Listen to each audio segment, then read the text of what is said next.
No ar, os sons, as imagens, os movimentos, as pessoas e as cores de todas as artes. O Ministério da Cultura e o Grupo Curimbaba apresentam Da Cor da Cultura.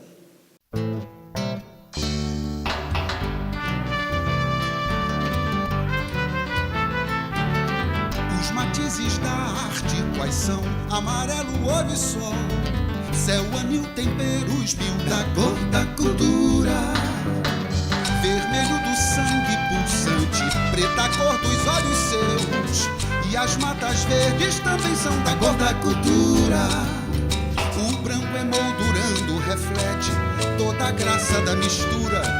Mosaico de vida tem a tez da cor da cultura. Da cor da cultura, da cor da cultura, da cor da cultura, da cor da cultura. A gastronomia é uma arte de encantar o nosso paladar. E ela vem associada não só à comida, mas à bebida, ao ambiente, à história, à cultura. Hoje, dentro desse universo gastronômico, nós vamos falar das bebidas e, claro, dos seus acompanhamentos. Inicialmente, vamos conversar sobre um produto que é tipicamente brasileiro, a cachaça. A cachaça em si, ela começou desde a época dos, a gente chama ela de whisky, água whisky, né? Que veio desde a época dos índios, incas, na época tinha uma temperatura muito baixa na época dos grandes reis, né? Então eles desenvolveram, através de chaleiras, eles pegavam o mosto de bebidas alcoólicas, fermentava e fervia e se aproveitava aquele vapor para se aquecer.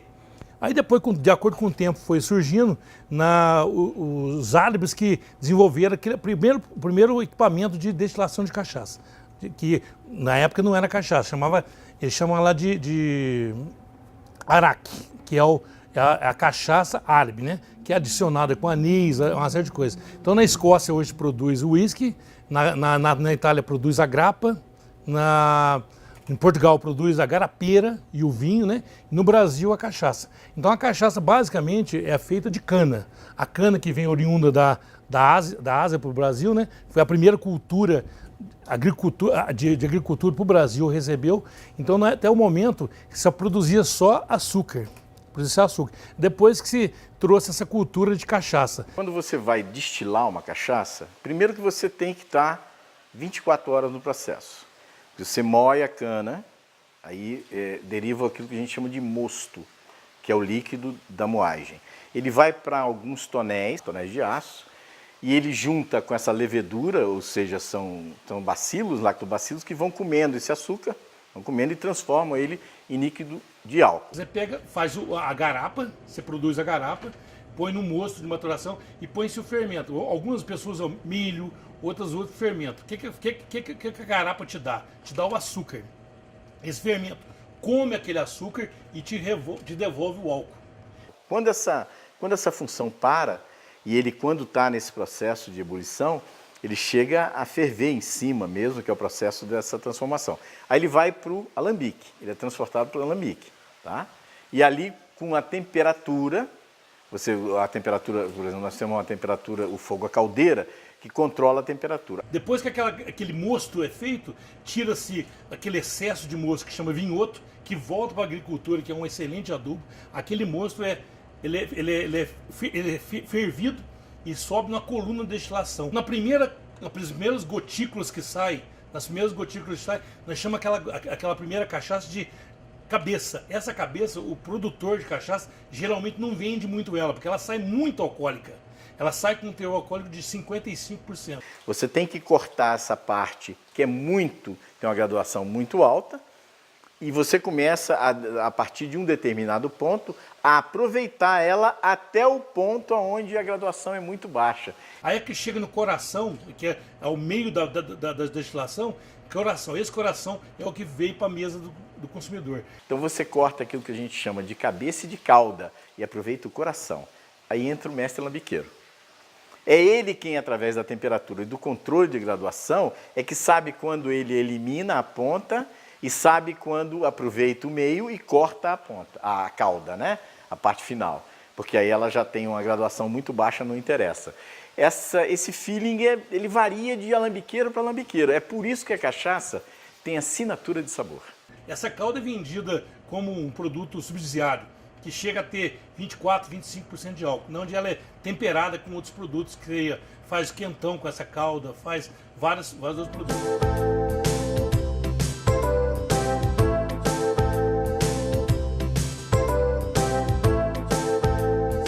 As madeiras, o que Pasteur, no século XVI, que descobriu que mudava por completo a atenuância de destilados, não só sobre cachaças, tá? Então Pasteur deu essa visão de que as madeiras alteravam por completo o buquê, o terroir da região. Então as madeiras alteram muito isso aí.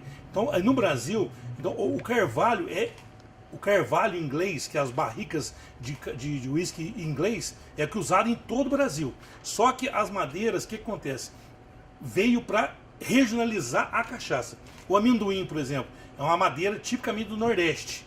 A umburana, aqui em Minas. A cabreúva, em Paraná. Então cada região dessas absorveu essas madeiras como cachaças deles. A madeira que nós temos aqui hoje, por exemplo, você tem 85% em carvalho. O restante é bálsamo, ou seja, tem dois tipos de madeira que a gente envelhece hoje, em carvalho e bálsamo, tá? Por exemplo, na cachaça que a gente faz, a cachaça que tem mais saída comercial, é a cachaça que a gente envelhece em carvalho, por um período, e transfere para o bálsamo, para que ela, entre aspas, ela quebre um pouco o amadeirado, porque muitas vezes o carvalho deixa o amadeirado muito forte e tem consumidor que não gosta, ele prefere ela mais, por assim dizer, mais apurada, mais suave, entendeu? E às vezes o sabor incomoda. São as duas madeiras que nós temos de envelhecimento. Temos um tonel de aço, é onde a gente armazena, por exemplo, a produção que vem de escala direta, de branca, né, de cachaça prata. Ela acabou de ser produzida, ela vem para o tonel de aço. E esse tonel de aço ele vai servir para complementação dos barris que perdem, porque eles evaporam, eles perdem. Por exemplo, você deixar uma cachaça envelhecendo 2, 3 anos, aquele barril ele vai perder uma determinada quantidade. Então você tem que manter esse controle. Por exemplo, você não pode deixar perder muito, baixar muito, senão a cachaça branca ela vai interferir no processo. Aí você complementa, o que não acontece nada, ela não incide sobre o sabor do que está dentro do tonel, entendeu? Então serve dessa maneira. Mas são as únicas duas cachaças únicas duas madeiras de envelhecimento que a gente utiliza, carvalho e bálsamo. Essa adega é o estoque de toda a produção. Ele é mantido aqui até porque o envasamento das garrafas, tudo que a gente invasa, é feito aqui também.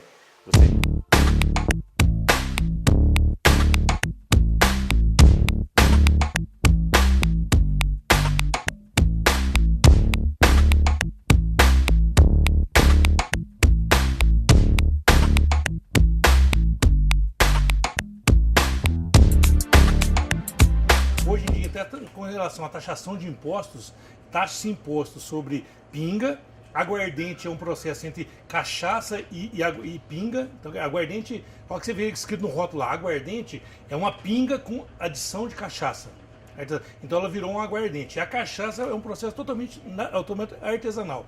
Então, a pessoa que produz cachaça, você nunca chame aquele produto dele de pinga. Por ser uma quantidade menor, você tem controles que são mais fáceis de se manter. O Brasil todo tem cachaças maravilhosas, só que com nuances diferentes, terroirs diferentes. Cada um. Então hoje em dia, Minas Gerais realmente é o berço da cachaça. Isso porque já nasceu em Minas Gerais a produção de cachaça. Não dizendo que no Espírito Santo também tem cachaças muito boas. A cachaça artesanal, você tem centenas de milhares de produtores. O ponto principal da cachaça, eu considero como sommelier de cachaça, o sabor, o cheiro, o que você vai harmonizar com ela. Então, porque hoje, por exemplo, eu tenho a Vale Verde, que é considerada a melhor cachaça do Brasil. Eu gostaria de tomar uma Vale Verde comendo um queijo mineiro. Se eu for comer ou tomar uma Claudionor, que eu considero uma ótima cachaça, com queijo mineiro ela não cai bem. A Claudionor, então, combinaria mais com um torresmo. Vou dar um exemplo, tem a Germânia, ela combina muito bem com frango, um frango frito. Então vai muito do harmonizar. Então a cachaça todas são ótimas qualidades. Só que depende do que você vai harmonizar com aquela cachaça. Como o vinho também, a cachaça tem muito disso. Tem muito essa pegada. Então o que você vai harmonizar? A grande pergunta que eu faço para você, o que você vai degustar para me indicar a cachaça adequada para aquele momento?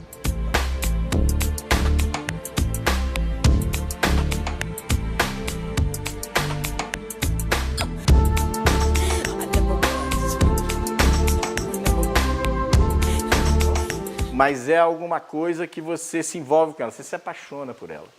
O próprio processo de produção, as diferenças de um sabor para o outro, ou de um envelhecimento, uma mesma cachaça, por exemplo, do mesmo lote, uma onde você retira antes, depois você vai retirar aquela mesma mais para frente, você percebe o quanto é que aquilo modificou, e isso é feito de forma natural no contato com a madeira, então é muito empolgante antes de mais nada.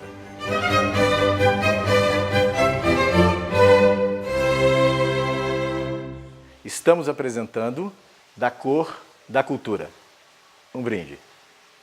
Da cor da cultura, da cor da cultura, da cor da cultura, da cor da cultura.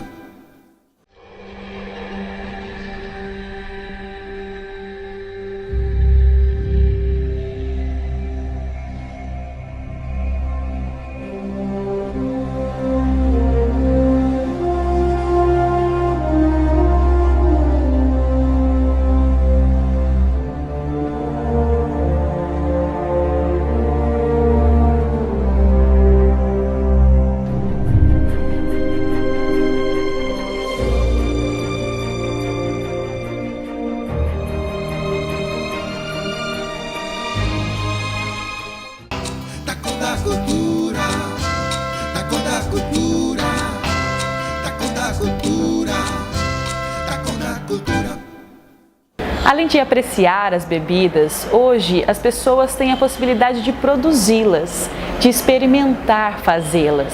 E esse é o caso da cerveja artesanal. Agora nós vamos conhecer alguns segredos por trás da fabricação da cerveja.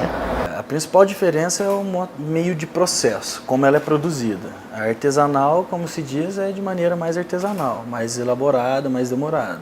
A comercial, ela sofre uma aceleração no processo dela, que faz com que ela fique pronta mais rápido, diferente da artesanal, que vai ter uma extensão de dias aí de mais de 20, 25 dias de diferença. As chamadas especiais, elas se enquadram também em cervejas artesanais e cervejas mais elaboradas, cervejas com outros ingredientes. A gente chama de cerveja comum, cervejas comerciais, que são cervejas de alto giro, são cervejas com valores de produção menores. A diferença também a gente pode colocar na base da cerveja, que as cervejas artesanais o pessoal geralmente usa cereais não maltados.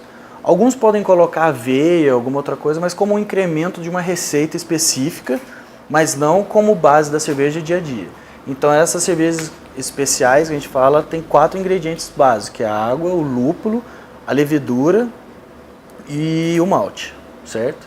As cervejas comerciais de grande escala, as grandes cervejarias, eles têm um processo 100% automatizado, os ingredientes são com uma qualidade inferior em relação aos utilizados pelas especiais e artesanais.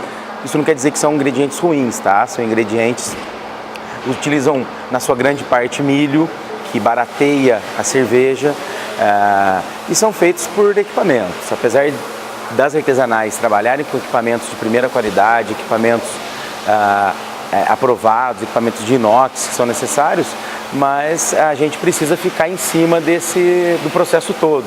Você pode separar e classificar uma cerveja de várias maneiras, pelo teor alcoólico, pela coloração, mas a maneira mais comum é pelo tipo de fermentação.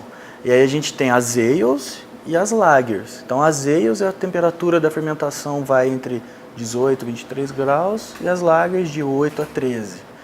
Então, das lagers, a gente deriva a Pilsen, que é a que a gente mais toma comumente, que é um estilo até americano que chama Light Pilsen, que é uma Pilsen mais leve.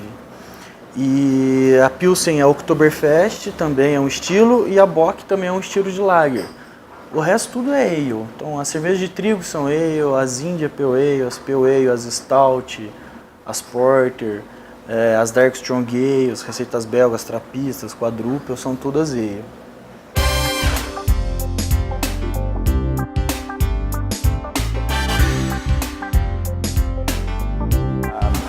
A grande diferença está no tato, você acompanhar o processo, você fazer análise em todo ponto e manter esse padrão de qualidade e ter os ingredientes especiais para se utilizar, né? Maltes especiais, lúpulos especiais, que é onde a gente visa mais a qualidade do que a quantidade. Hoje a produção das cervejas artesanais, elas não chegam a 100 mil litros mês, 80 mil litros mês, enquanto as comerciais passam de milhões de litros mês de produção.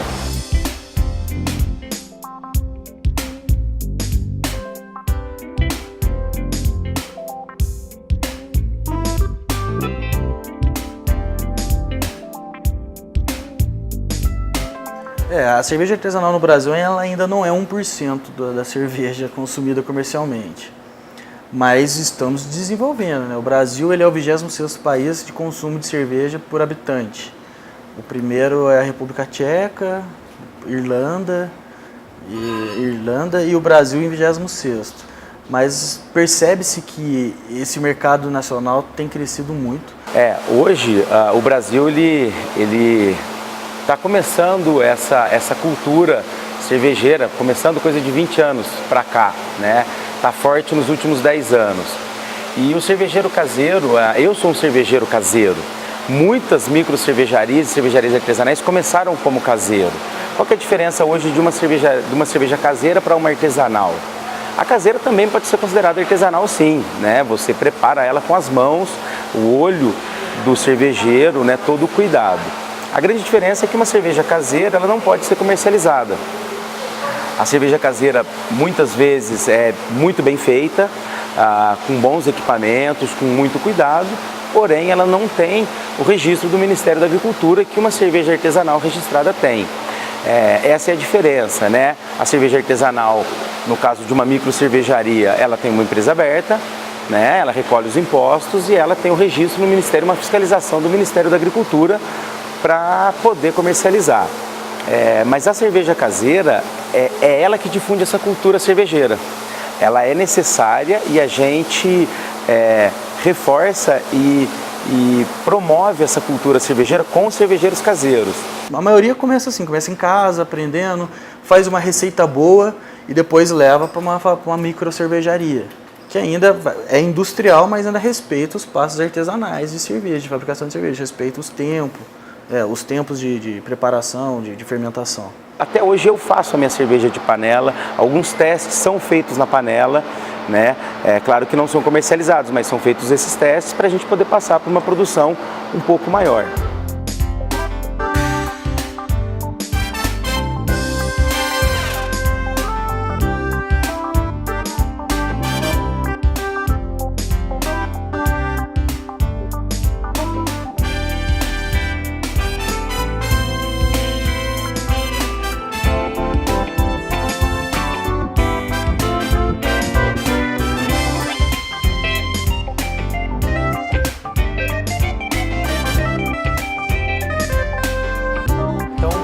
A produção da cerveja basicamente ela consiste em cozimento do malte de cevada, né? Primeiro tem a moagem, a cevada é um cereal, né? Um grão, ela é moída, depois da moagem ela vai para um cozimento com água, essa parte a gente chama de mosturação, é onde vai liberar algumas enzimas, os carboidratos que vão ajudar no processo de fermentação da cerveja.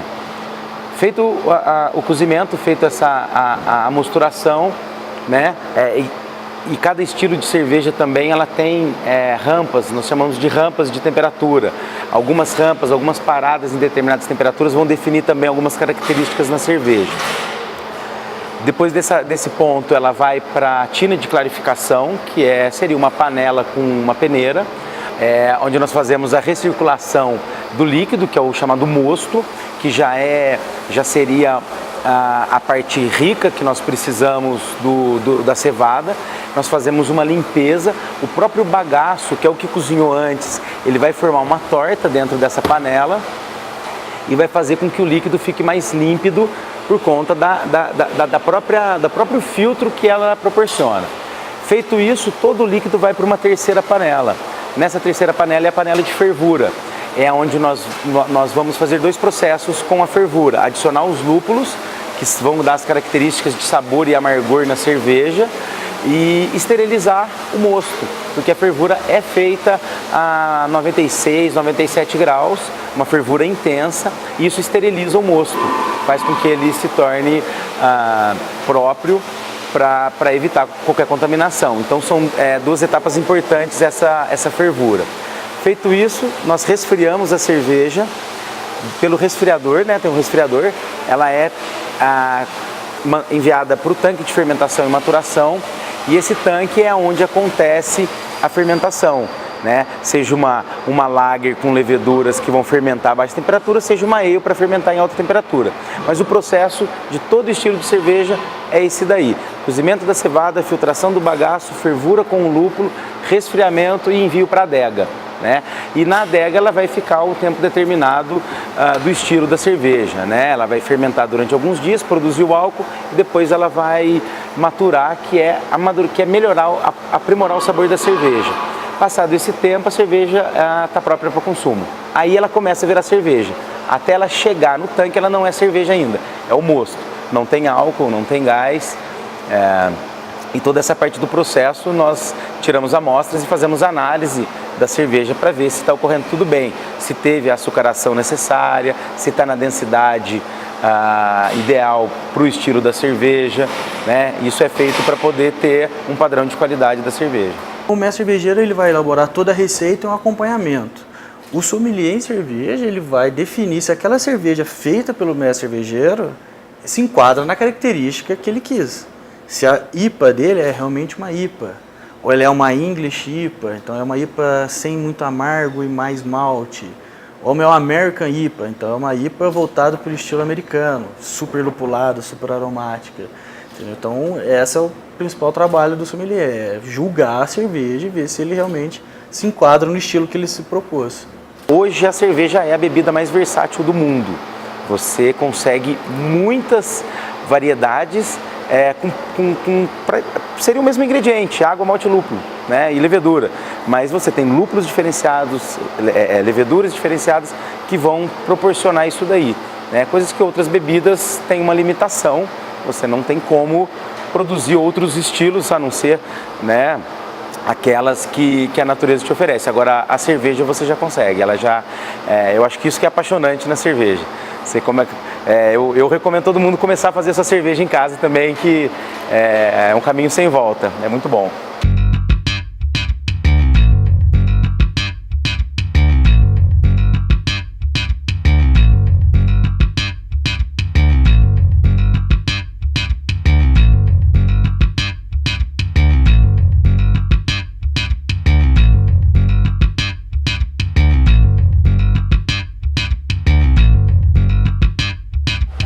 Estamos apresentando Da Cor da Cultura. Saúde! Da cor da cultura, da cor da cultura, da cor da cultura, da cor da cultura.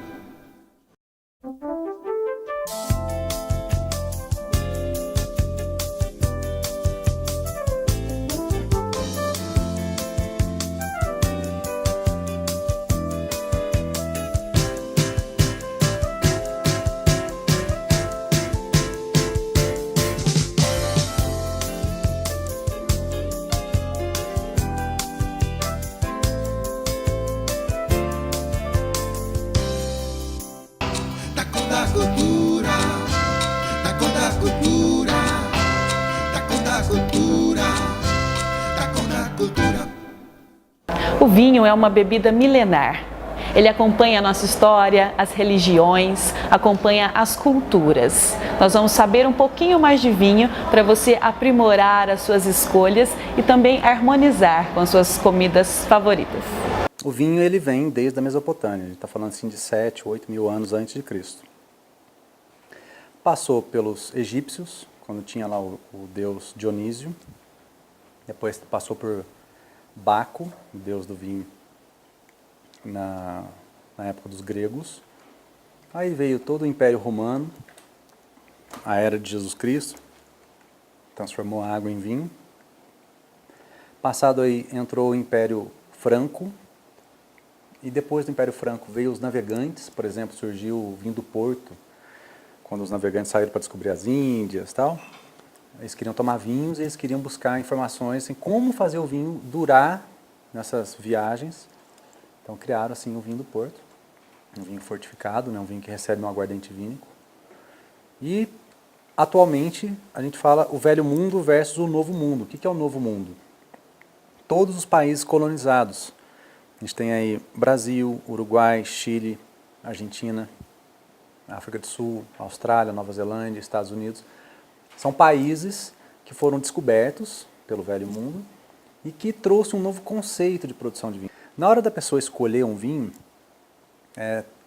a gente tem que lembrar de algumas características dessas memórias que estão gravadas lá desde das nossas experiências. Por exemplo, a uva Pinot Noir. A uva Pinot Noir é uma uva que tem pouco tanino, mas ela agrada muito pelo nariz. Ela tem uma complexidade aromática muito intensa. O que sugere a uva Pinot Noir? Pratos mais leves. Ao contrário, por exemplo, da uva Malbec. A uva Malbec, que ela é uma uva francesa, mas se encontrou muito na Argentina. Aliás, a uva Malbec vem de Malbec, malbico. É a uva que o passarinho não bicava. É uma uva que ela é mais recomendada para um prato mais pesado, por exemplo, as carnes com gordura, uma picanha, uma costela, porque ela tem bastante acidez e muito tanino. A acidez vai limpar a papila gustativa, ela vai salivar, e o tanino vai limpar a papila gustativa, vai realçar o sabor da carne. Recomenda-se peixes, vinhos brancos, no máximo é um vinho rosé. Caso seja um salmão, por exemplo, que é um peixe que é muito rico em gordura, aí um Pinot Noir, um próprio Merlot, um vinho tinto leve, de pouco tanino, bastante aroma, vai harmonizar muito bem. Fica algumas dicas de harmonização.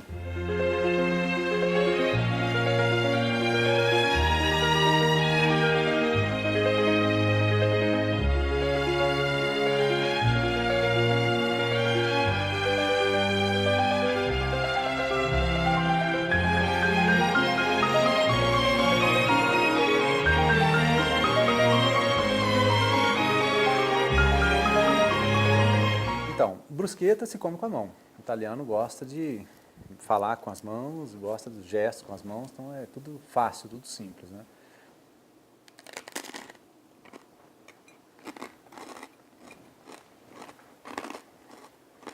O que a gente harmoniza com a brusqueta? Assim como a brusqueta é de entrada para quebrar o jejum, a pessoa veio de um café, então ela quer quebrar aquela ansiedade pela comida, senão ela vai comer muito. Né? Então ela só quebrar a ansiedade, quebrar a fome naquele momento. Então a gente também vem com um vinho leve. Nesse caso aqui eu escolhi um vinho da África do Sul, da uva Sauvignon Blanc. A minha língua vai começar a salivar e vai limpar a papila gustativa, além do sabor dela, nato dela, e assim vai apurar o meu paladar, que na hora que eu for comer a brusqueta, eu vou realçar o sabor dela. Adoro o Sauvignon Blanc. Ela tem essa fruta cítrica, lembra muito do abacaxi, da laranja. Vamos lá.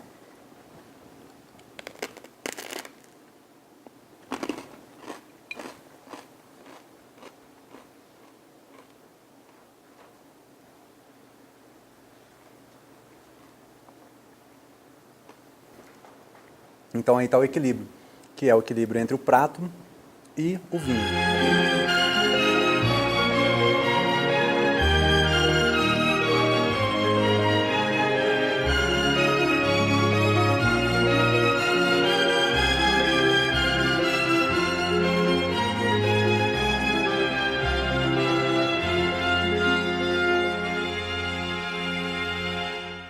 Bom, esse aqui já é um vinho Pinot Noir da Nova Zelândia, Matua. Esse vinho é um vinho que recebeu vários prêmios. Por que eu escolhi esse vinho agora? Porque esse vinho é para casar agora com essa nova entrada. Essa entrada aqui é um queijo fundido. Ele é um mix de queijos, tem vários queijos aqui. Ele é derretido e gratinado ao forno. Então, como eu vou ter muita explosão de queijo, usualmente é um sabor de médio a leve, depende, de leve a médio, depende dos queijos que estão sendo inseridos aqui. Nesse caso especificamente aqui a gente tem um sabor médio. Poderia ser um vinho branco? Poderia, mas eu prefiro um tinto leve. Então a uva Pinot Noir, ela dá uma leveza. É uma uva que tem pouco tanino e ela surpreende principalmente nos aromas. Aqui eu tenho uma casquinha crocante, delícia, para a gente mesclar aqui junto com o pão. Toma cuidado aqui para não queimar a boca. São vários queijos. Vamos provar então para saber como é que está o sabor primeiro sabor dessa entrada. E esse é um vinho que a gente encanta muito pelos aromas. Se você de repente não tiver aquela habilidade de girar o vinho aqui, um dos motivos de você liberar os aromas, põe a taça assim na mesa, que você tem mais firmeza para você desprender os aromas. E aí você traz o nariz. Adoro namorar o vinho. Grande complexidade aromática, aqui eu tenho muita fruta vermelha, mas também aqui tem uma notinha de cassis. Agora a boca.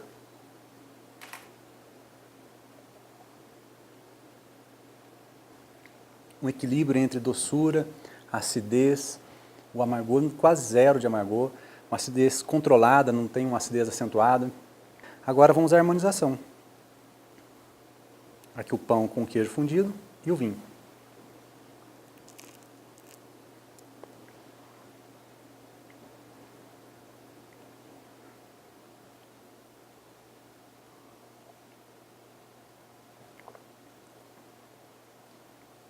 Não preciso falar nada. Espetacular, integrou, um vinho tinto leve, de pouco tanino, bastante aroma, não sobrepôs o prato. Quando ele sobrepõe, parece que você está mastigando um isopor, uma coisa sem gosto, assim, você fica mastigando um negócio para ter sabor. Não, ele criou o terceiro sabor. E se o prato tivesse muito forte por causa dos queijos, poderia matar o vinho. Eu espero vocês nas nossas redes sociais. Lá vocês podem curtir tudo que nós fazemos sem moderação. Até lá!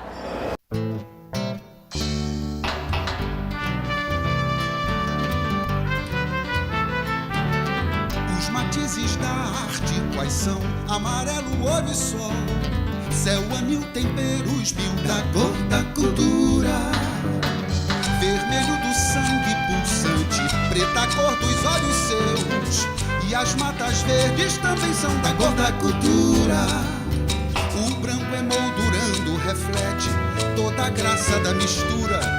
Mosaico de vida tem a tez da cor da cultura. Da cor da cultura. Da cor da cultura. Da cor da cultura.